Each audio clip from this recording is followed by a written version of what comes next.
a empezar con la parte de la psicopatología de la memoria, ¿sí? Entonces, muy bien, alumna. A ver, pase por favor la otra diapositiva.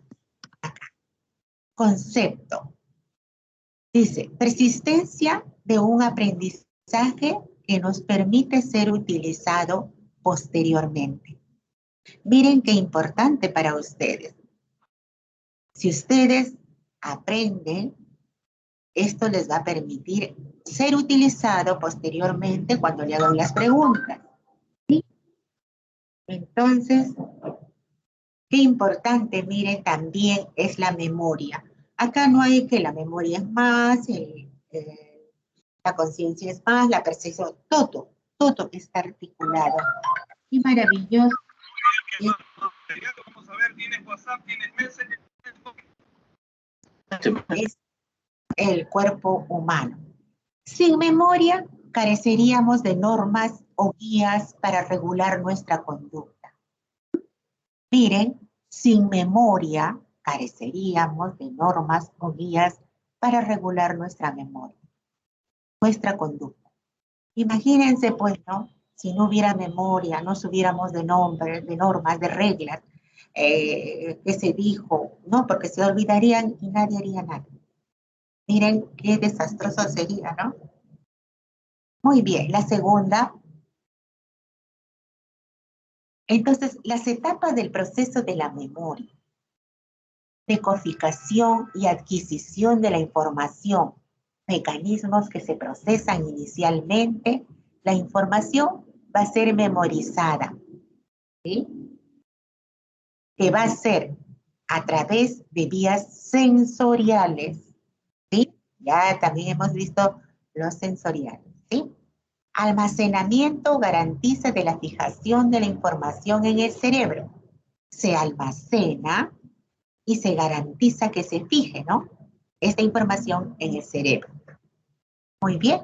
La tercera, la recuperación, accesos de los almacenes. Alumna, por favor, pase la otra, porque era la tercera acá. Entonces tenemos decodificación, almacenamiento y recuperación. Acceso a los almacenes neuronales donde la información está depositada. ¿Sí?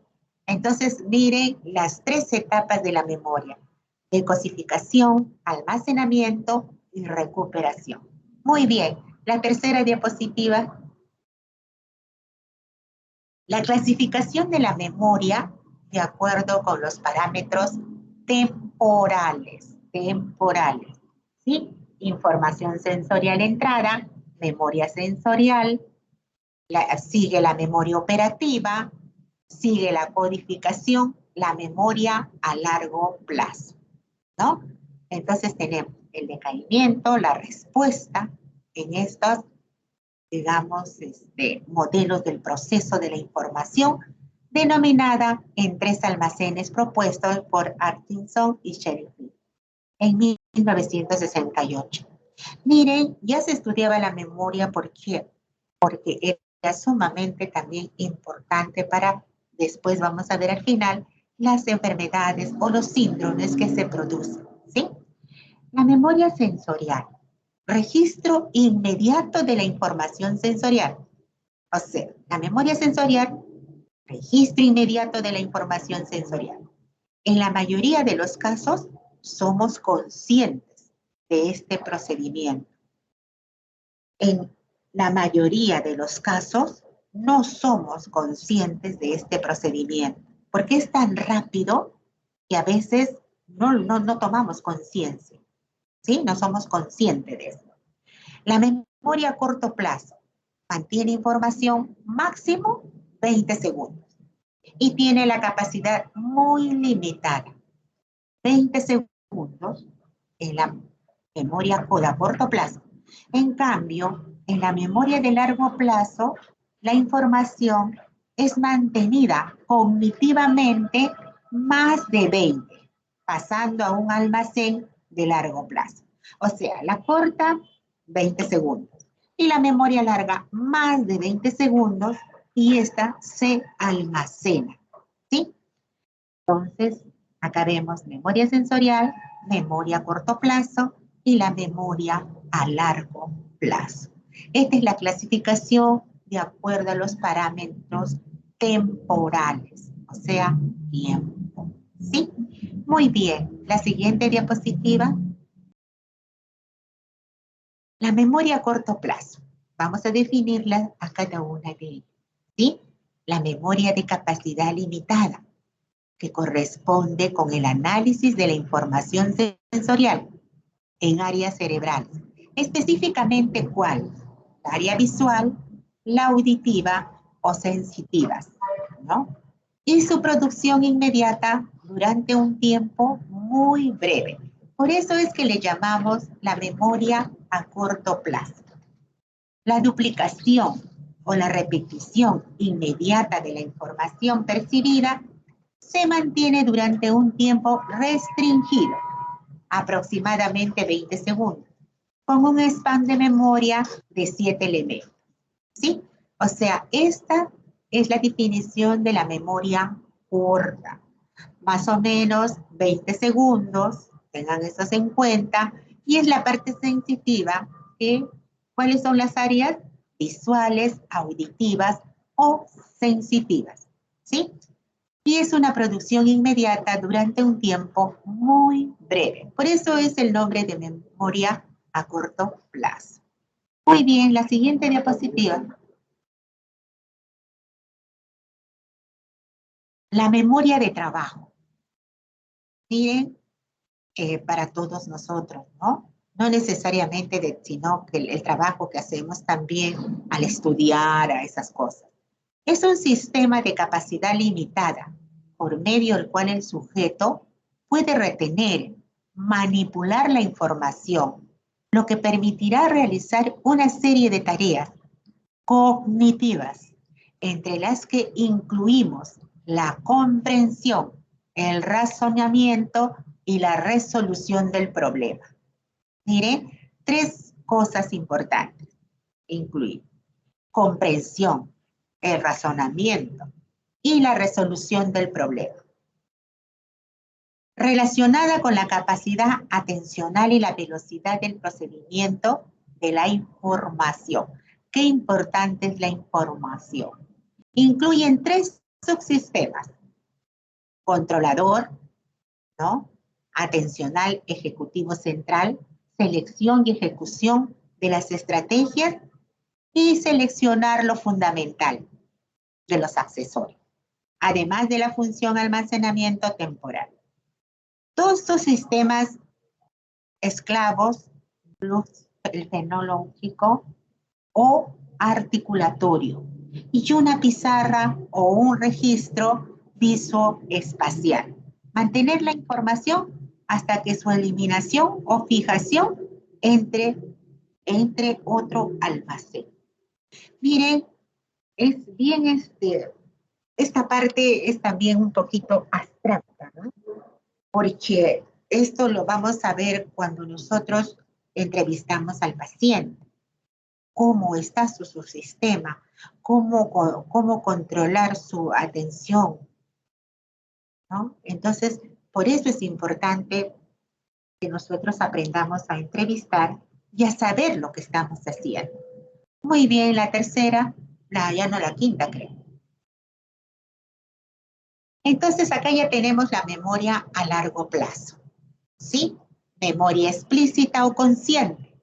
La memoria implícita inconsciente. Acá tenemos en la memoria explícita la episódica, que es emocional, la semántica no emocional. Mire, en realidad esta memoria episódica es sumamente importante, porque ahora con el estrés que estamos viviendo de la pandemia, hay personas que están hablando y después, oye, pero yo no me acuerdo. Miren, ahí nosotros comprobamos la parte emocional, cómo está tan impregnada ahora en nosotros, ¿no? Porque nos hemos tenido que reinventar todo, pero tenemos que salir del problema. La memoria implícita es la inconsciente, procesada, preparada, condicionalmente simple, y no asociativa. Entre las procesadas, ¿a dónde está?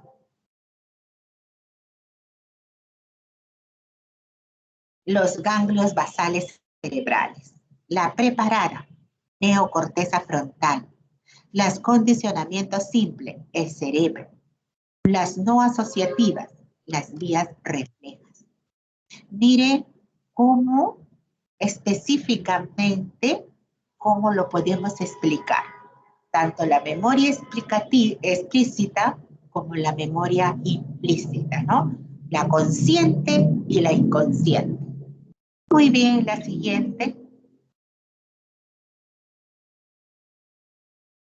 La memoria explícita o declarativa, también llamada, ¿sí? La información procesada conscientemente. Es todo aquello que puede ser recordada con palabras. La memoria de adquisición rápida, ya que puede obtenerse tras el único ensayo o experiencia. Memoria semántica, concepto de las cosas vinculadas al proceso educacional y formativo. Miren qué importante la memoria semántica para ustedes, ¿no? Es vinculada a un proceso educacional y formativo, no inscrito en la marca temporoespacial, ¿sí? Y la memoria episódica, todos los sucesos vitales que una persona es capaz de recordar. Memoria autobiográfica, inscrita en un marco temporoespacial, y la retrógrada y la anterógrada, ¿sí? Entonces, miren qué importante también es la memoria episódica. Todos los sucesos vitales de una persona es capaz de recordar. Supuestamente cuando es aparentemente normal la persona, ¿no? Pero si ya tiene otros trastornos, no va a ser posible. ¿Sí? La siguiente. La memoria implícita o no declarativa. Habíamos visto la declarativa, la explícita, ahora vemos la implícita o no declarativa. Conocimiento sobre cómo hacemos las cosas. Información que ha sido aprendida sin realizar un esfuerzo cognitivo consciente. Acá no funcionó la parte cognitiva consciente, ¿sí? Su adquisición es lenta y produce después de ensayos reiterados. Cuando tenemos efectivamente este tipo de problemas, hemos visto que hay que hacerlo lento y repetitivo, ¿no?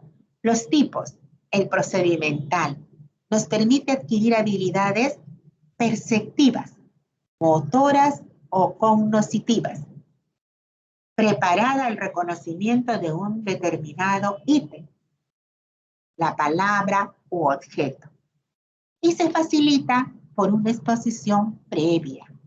El condicionamiento clásico, el aprendizaje que implica asociación entre dos estímulos. Acá hay dos estímulos, ¿sí? Por ejemplo, hay chicos que están con la laptop y otros que están con el radio. Están escuchando música. Y, oye, pero no, así aprendo mejor, dice.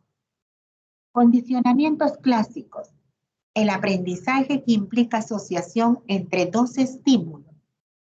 La no asociativa, fenómeno de habituación y facilitación, ¿sí? Habituación y facilitación. Esas son las no asociativas. Muy habitual y muy fáciles también, ¿no? De hacer dos cosas a la vez. A veces hacen, ahora los chicos hacen hasta 3 y por eso después ya no tienen nada en la memoria. La otra diapositiva, por favor. Acá. La exploración de la memoria.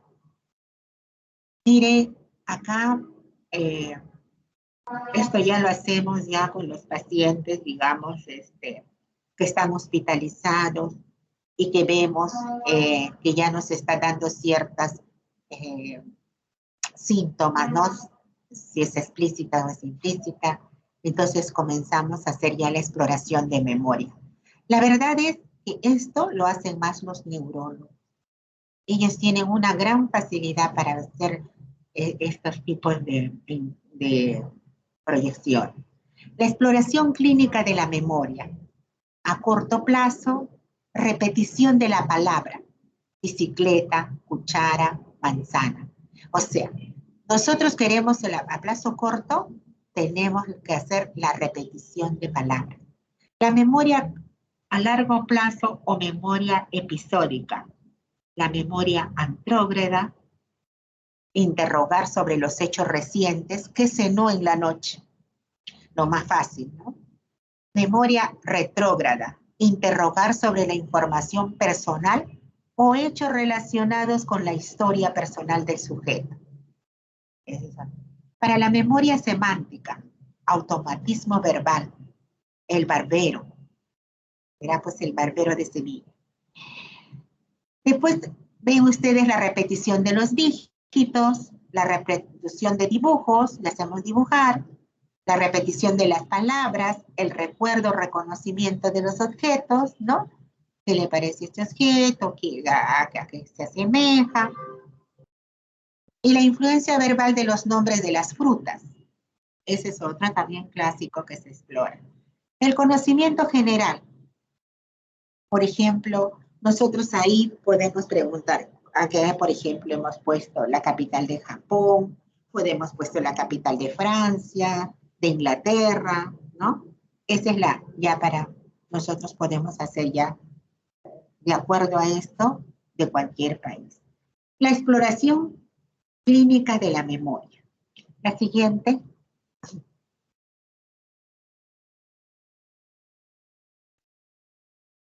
Estructuras cerebrales implicadas en la memoria. Memoria a corto plazo, la corteza prefrontal. La memoria de trabajo, corteza prefrontal.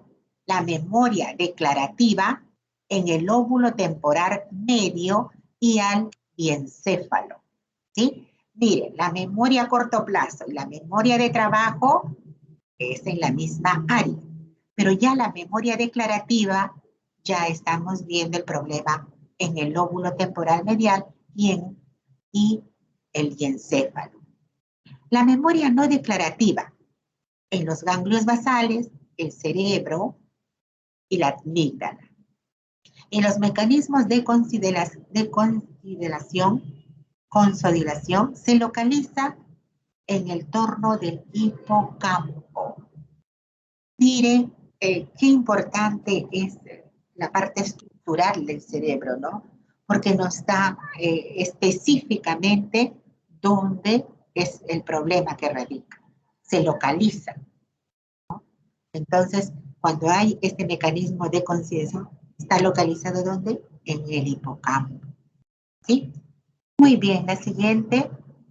Ya tenemos entonces las estructuras que están implicadas. Las amnesias. Este es el trastorno de la memoria. Tenemos amnesia, pérdida total o parcial de la función amnésica. ¿Sí? Acontecimiento o lesión o causa de la amnesia. Tenemos por lesión causal de la amnesia. ¿Sí? La amnesia retrógrada.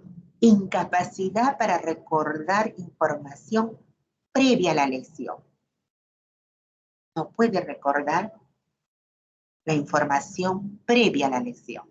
En la amnesia anterógrada, incapacidad para aprender las nuevas informaciones posterior. Una posterior a la lesión. Una es previa a la lesión y la otra es posterior a la lesión. ¿Sí? En el tiempo. Acontecimientos o lesiones causal de la amnesia. Afectación de la memoria episódica. Se conserva la memoria semántica. En la afectación de la memoria semántica y episódica. Entonces, acá tenemos, ¿no? En la amnesia retrógrada, afectación de la memoria episódica y se conserva la memoria semántica. En la amnesia anterógrada, afección de la memoria semántica y episódica. ¿Sí? Miren, en la otra son las dos y en la anterógrada es una. Muy bien, la siguiente.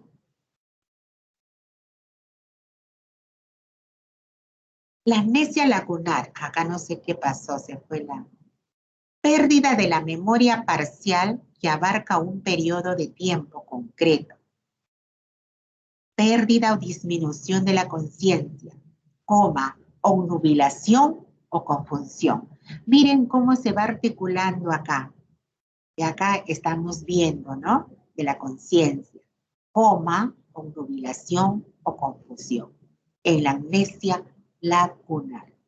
En la amnesia afectiva o psicógena, producida por factores emocionales, localizadas, no puede recordar ningún acontecimiento durante un contexto temporal circunscrito. ¿Sí? No puede recordar ningún acontecimiento durante un contexto temporal circunscrito. La selectiva, el olvido de gran parte de los acontecimientos durante un periodo de tiempo concreto. O sea, esto tiene un periodo. Por ejemplo, hay personas, hemos visto, por ejemplo, cuando no quieren aceptar que ha muerto, ya sea un papá, una mamá, un hermano, un esposo, ¿no? No lo aceptan como un olvido tiene. Pero durante el periodo ya van ellos tomando conciencia de esto, ¿no? Hasta que pasa. Nos dice el DNS que más o menos son 6 meses, ¿no? Pero hemos visto que en personas llegan a 1 año. A veces tampoco no hay que ser muy estrictos, ¿no? No, ya es patológico, ya pasó 6 meses. No, porque las personas,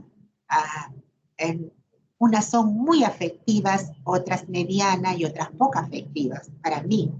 Entonces, depende el tipo de buena relación que haya tenido con esta persona. Por ejemplo, personas cuando pierden un hijo, es bien doloroso. Entonces, en esta parte entra, ¿no? Un olvido selectivo, pero que demora un tiempo para poder después recordar. La siguiente.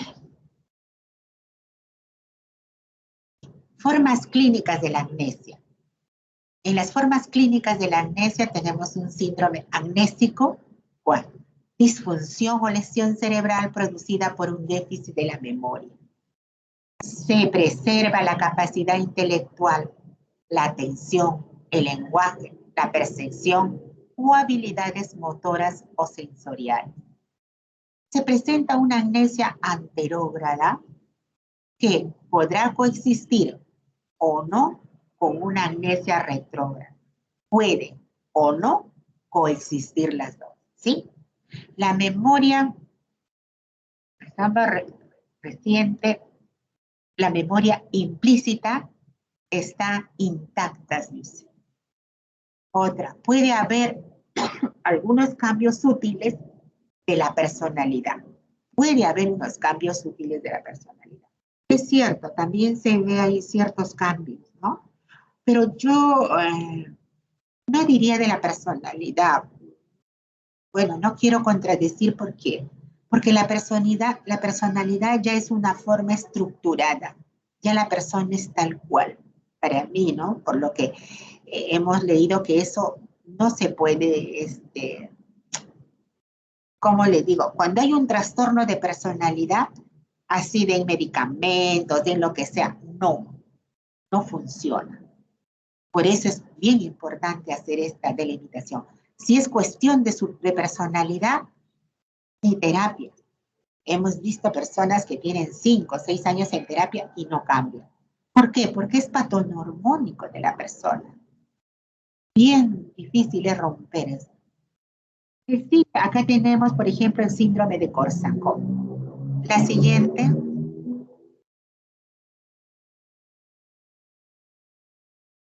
Amnesia global transitoria. Instauración súbita de la amnesia anterógrada se puede asociar a un grado variante de la amnesia retrógrada. La duración de 2 a 12 horas. La edad, mayores de 50 años. ¿Sí? El 3 al 5% de pacientes tendrá un nuevo episodio entre los 5 años posteriores. Se dice que de un 3 a 5% de pacientes tendrán un nuevo episodio de posterior a los 5 años, ¿no? Puede ser como no. Es bien, de 3 a 5 es más que el porcentaje. Acá también tenemos enfermedades frecuentes como la hipertensión arterial, enfermedad coronaria, migraña, tabaquismo, vascular periférica, situaciones estresantes, cambios hemodinámicos que son imposibles de inducir, posibles etiologías, la isquemia vascular del territorio de la arteria cerebral posterior, la epilepsia del lóbulo temporal o migraña. Mire, acá también entra ya la parte orgánica, ¿no? En las posibles etiologías de los territorios de las arterias, sobre todo de la arteria cerebral posterior, la epilepsia del lóbulo temporal y migraña. Es cierto, también nosotros vemos estos tipos en pacientes epilépticos, ¿no? Pero también hay que decirlo y verdad que de eso es bueno que nosotros trabajamos en un hospital general, donde podemos contar con todas las especialidades, podemos hacer interconsultas e intercambiar ideas, ¿no? Esto también nos sirve bastante a nosotros para poder también mejorar, porque nadie sabe todo, siempre estamos aprendiendo. La siguiente.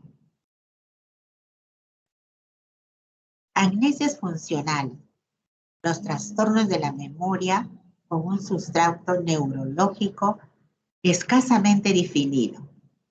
Por ejemplo, las amnesias psicógenas, la alteración reversible de la memoria, reversible, ¿sí? De la memoria, que impide recordar experiencias predominantemente autobiográficas, ¿sí? O sea, ¿cuál es lo principal acá?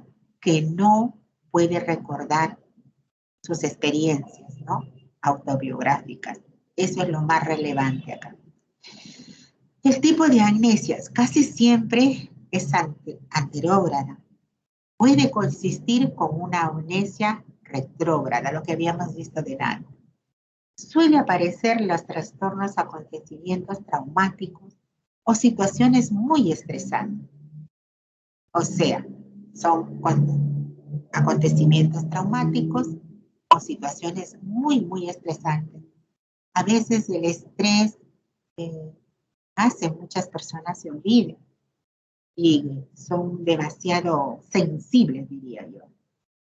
A cualquier edad y puede durar entre minutos o años. Ese es el gran problema, ¿no?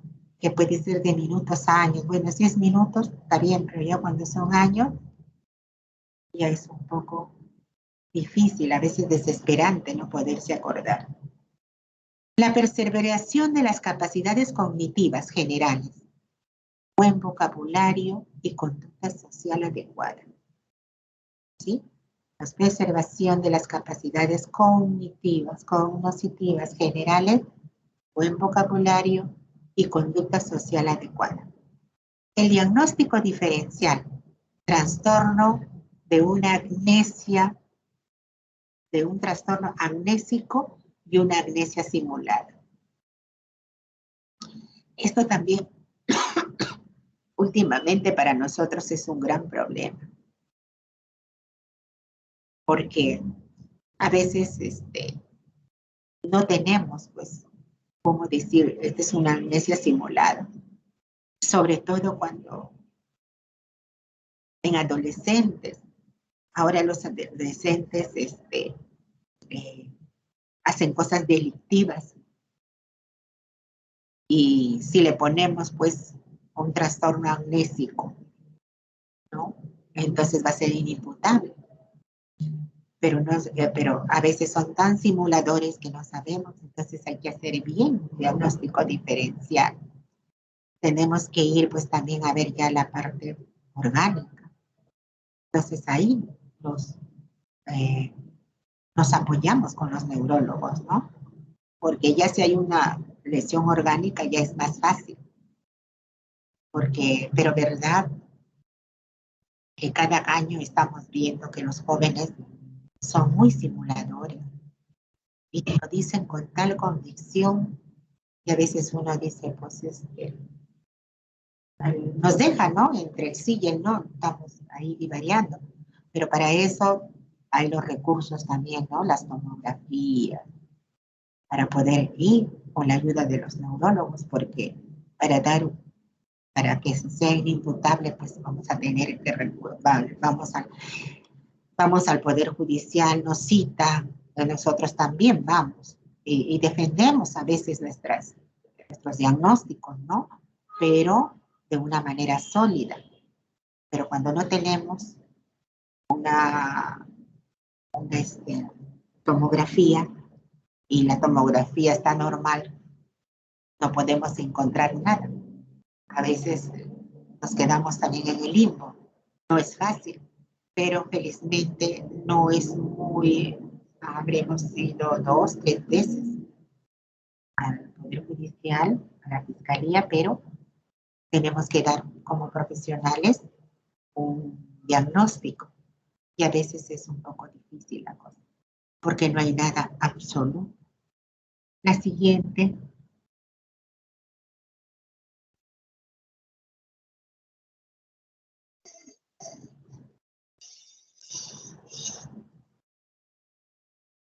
Las paramnesias. Esto también. Es muy bonita esta parte. Las distorsiones o errores de la memoria como resultado de introducir detalles falsos y emociones erróneas. Miren, las paramnesias es de recuerdo. Y la gente a veces quiere haber pasado eso y eso lo dice, pero no ha pasado. Ahí está el gran problema. Acá tenemos la confabulación. ¿Qué es la confabulación? El estado de conciencia lúcida que utiliza recuerdos falsos sin intención de mentir para llenar algunas memorias. Miren, en esto el paciente efectivamente no ha pasado, son falsos recuerdos. Pero ¿para qué lo hace él? Para llenar esas lagunas que tiene. No lo hace con el fin de mentir, de hacer maldad, no, sino para llenar su memoria. ¿Dónde vamos a ver esto? En las demencias. Por ejemplo, cuando hay una ruptura de aneurisma de la arteria comunicante anterior, con el síndrome de Korsakoff, alteración en el funcionalismo del córtex prefrontal. La pseudología fantástica, relato incontrolado de historias inventadas o fantasiadas que el sujeto llega a creérsela. Por ejemplo, en las histerias y en el síndrome de Munchausen. Miren, acá vemos, últimamente estamos viendo este tipo de trastornos, ¿no? Que la gente pues inventa cosas, fantasea cosas, y hasta ellos mismos se la creen, ¿sí? En las histerias, por ejemplo, y sido de Manchester. Entonces, a veces es bien difícil también para nosotros poder diagnosticar, pero tenemos que corroborar con pruebas, tenemos que ir al orgánico, tenemos que preguntar a la familia que si esto o no esto. A veces ya parecemos un poco investigadores, llamamos a la abuelita, llamamos a las personas más cercanas, ¿no? No, doctora, nunca ha pasado eso. No, nunca, él ha viajado fuera del país.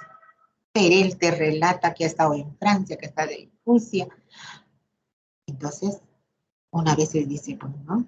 Qué buena, por lo menos a veces uno ya dice, Bueno, ¿qué tal buena memoria sin haber viajado? Pero ya viajó. Excelente. Bueno, entonces todo esto tenemos, ¿no? La confabulación, el síndrome de Korsakoff.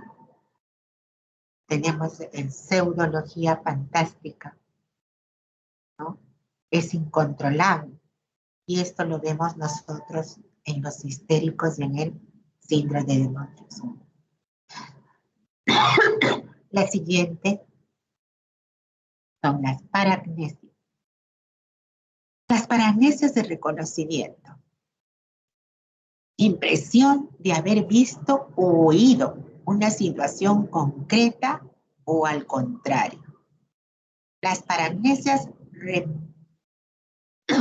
reduplicadas.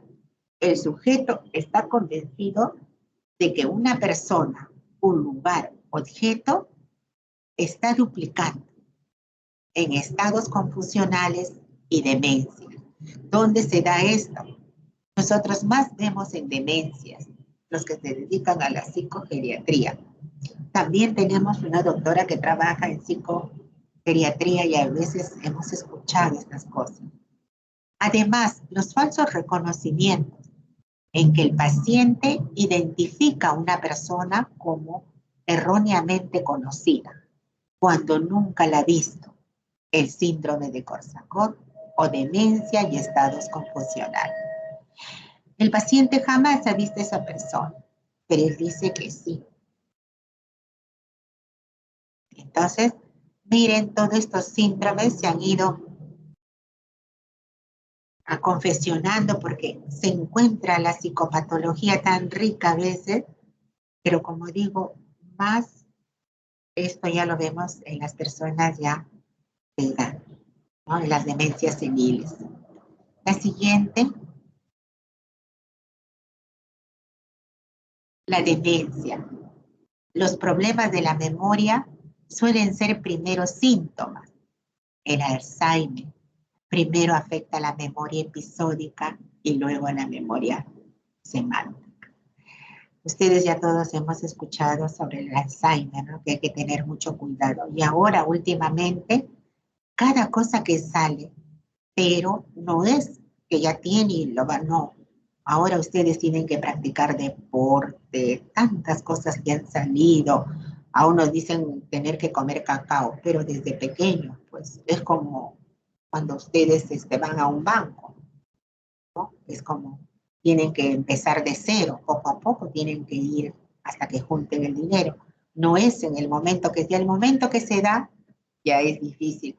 Por eso que tienen que tener una juventud sana. Las alteraciones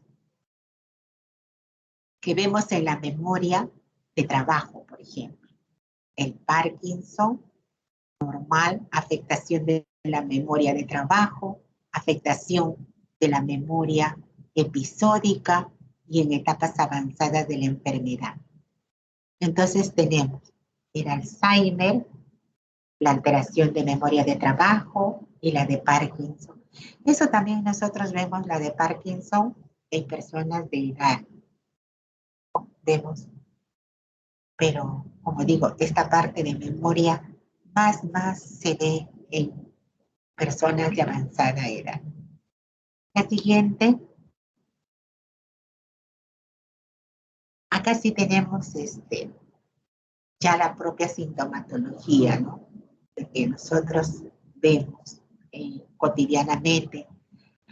Más aún en estos momentos de pandemia, aumentar un montón la ansiedad, la depresión. Estas dos cosas como que no era tanto hace 2 años atrás, pero ahora ellas están niños. Bueno, la ansiedad. Estudios no son concluyentes, tiene razón.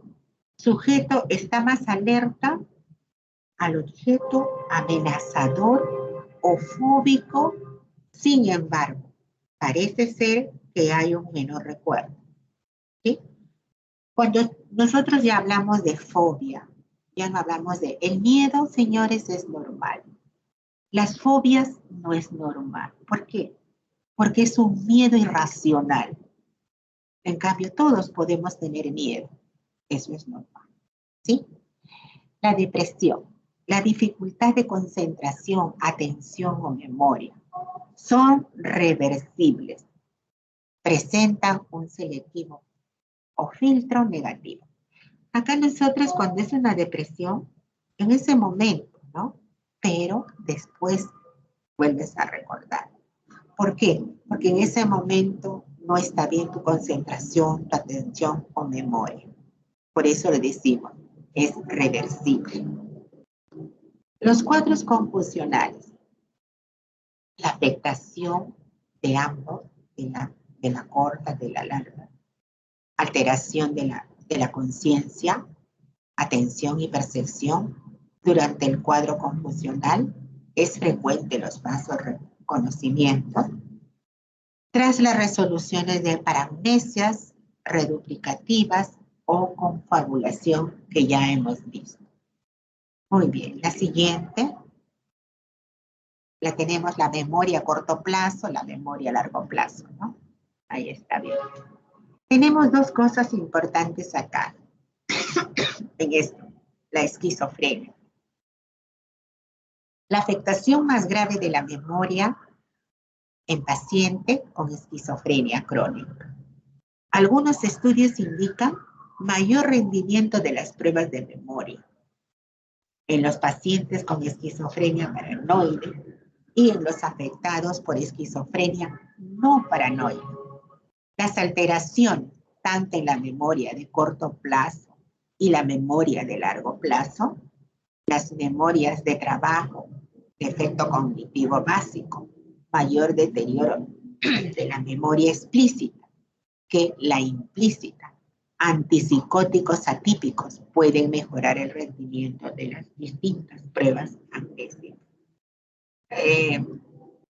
Nosotros, no mucho, como digo, porque nosotros trabajamos con niños, adolescentes. Esto se ve más en personas ya de avanzada edad, ¿no? Y verdad que tenemos su especialidad, psicogeriatría. Y ahí uno ve pues en vivo y en directo en personas ya de esta avanzada edad. Muy bien, la siguiente. Ahí termina. Lo que es solo memoria, sí, doctora. Ah, ya. Lo otro de inteligencia sí para el próximo sábado. Bueno, okay. Entonces, miren, jóvenes, hemos explicado el día de hoy la memoria y ustedes han podido ver, también es muy importante. Todo se articula como ustedes ven, todo, porque tienen una etiología orgánica, ¿no? Entonces, por eso es importante que ustedes vayan aprendiendo todas las terminologías para que ustedes lo puedan aplicar. Vamos a ver, el día de hoy, ustedes van a presentar los vídeos sobre entrevista. ¿Por qué? Porque ya estamos casi terminando toda la parte, ¿no? De todos los capítulos importantes para poder nosotros formar un síndrome. Ya hemos visto conciencia, ya hemos visto percepción, ya hemos visto lenguaje, pensamiento, y ahora estamos en memoria, inteligencia. Como ustedes ven, ya vamos a terminar todas las estructuras para poder todos formar un conjunto de signos y síntomas y nosotros poder formar un síndrome, ¿sí? Y eso es lo que ustedes van a llevar el próximo año en psiquiatría clínica. Entonces, ya terminamos. En la próxima nos toca inteligencia. Ya que quiero aprovechar la oportunidad que están todos los alumnos,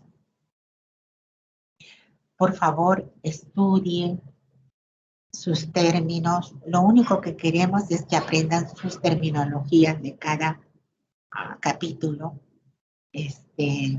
para poder ya ir formando poco a poco la parte de los síndromes. Entonces, por favor, este sábado y el otro, no sé, habíamos quedado con los profesores la semana pasada que no habíamos estado viendo que estaban enfocados en estos términos. Entonces, hemos decidido que este sábado y el otro no va a haber foro ni seminario, ¿sí? Este sábado va a haber entrevistas, van a presentar ustedes las entrevistas. Y el otro sábado, así en forma de grupos de 4, que sea 5 minutos o 8, para que todos puedan participar. Muy bien, el grupo, bueno, disculpa, yo desde esta semana estoy mal he estado mal, pero tengo que seguir trabajando. Entonces, tienen que formar un grupo de 4, ¿no? Y el último creo que de 5 para todos los, porque son 34 alumnos por esto. Y uno es ser el médico, el otro el paciente, el papá, como un ejercicio, ¿sí? Para que ustedes se vayan poco a poco impregnando de toda esta sintomatología, de toda esta terminología, que la puedan usar, porque ya como ustedes la próxima semana van a entrevistar, ustedes ya tienen que conocer, porque si no conocen, ¿cómo van a preguntar? Porque van a tener que corroborar si está bien la sintomatología para decir, ¿no? Esto tiene. ¿Cómo van a corroborar? Haciendo las preguntas, ¿sí? Entonces, eso es importante. Por eso se les exige que sepan las terminologías para que ustedes lo puedan aplicar. Porque ustedes son los que van a entrevistar, ¿sí? Entonces, algunos, no se preocupen, lo harán mal, otros lo harán bien. Eso ya depende de cada uno. Hay personas que no les gusta entrevistar, ¿no? Entonces, son muy tajantes. ¿Tienes esto? ¿Te duele esto? No, no es así. Hay que también ser empáticos, ¿sí? Con la persona. Entonces, eso, desde jóvenes, acostúmbrense a eso, ¿sí? A entrevistar, a sacar información para que lleguen a un buen puerto. Porque si no tienen un buen diagnóstico, ¿cómo van a dar tratamiento? Ahora, sobre todo que hay, como ustedes han escuchado, hay gente que manipula, miente. Entonces tenemos que corroborar bien y usar todas nuestras estrategias. No hay por qué tener miedo. Nosotros, por ejemplo, damos gracias a Dios que estamos en un hospital general, recurrimos al neurólogo, igual ellos. Neurología nos pide nuestro diagnóstico, gastro. Eso es lo bueno de poder trabajar con diferentes especialidades, ¿no? Se está quitando lo de manicomio y se está quitando ese prejuicio también.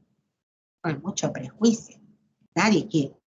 Por ejemplo, poco a poco nosotros hemos tenido que ir con los padres avanzando, porque nadie quiere decir que lleva a su niño al psiquiatra. No, ¿a dónde lo lleva? Al neurólogo.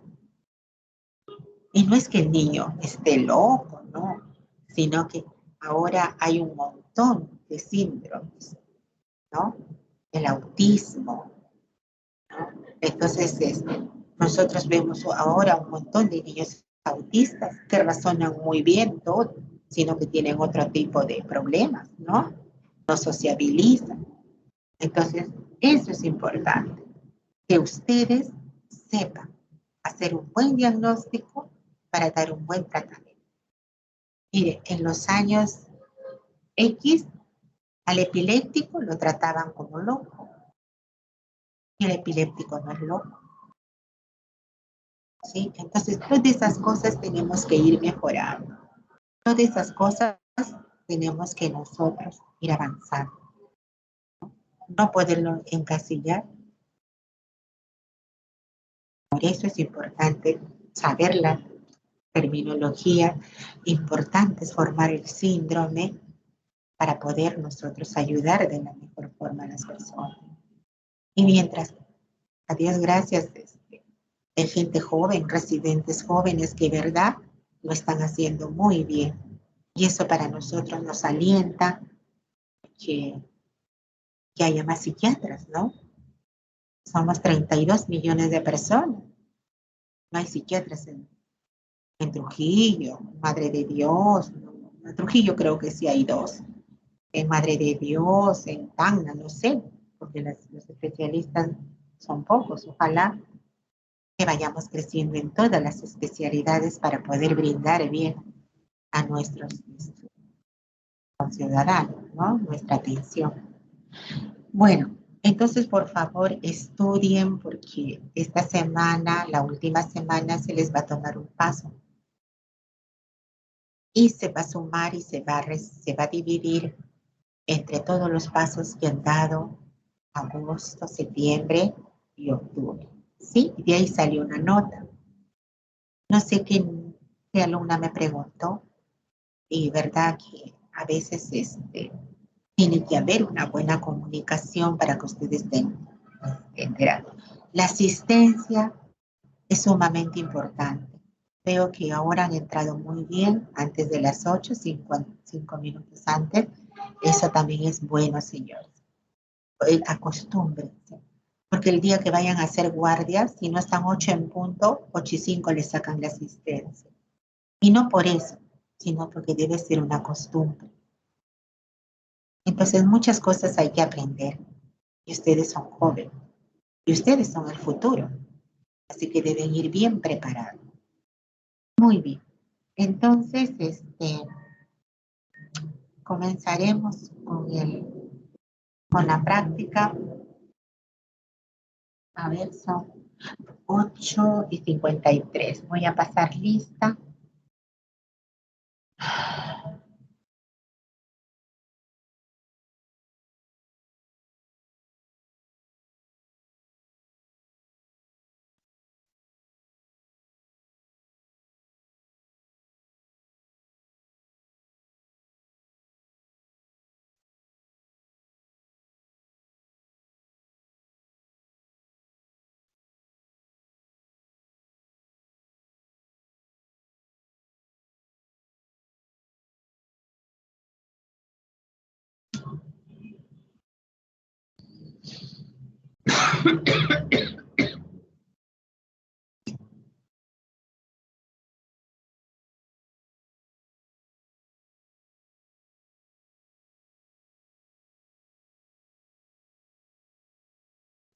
Tenemos 85 asistentes, ¿sí? Muy bien. Entonces, pasaremos a la práctica.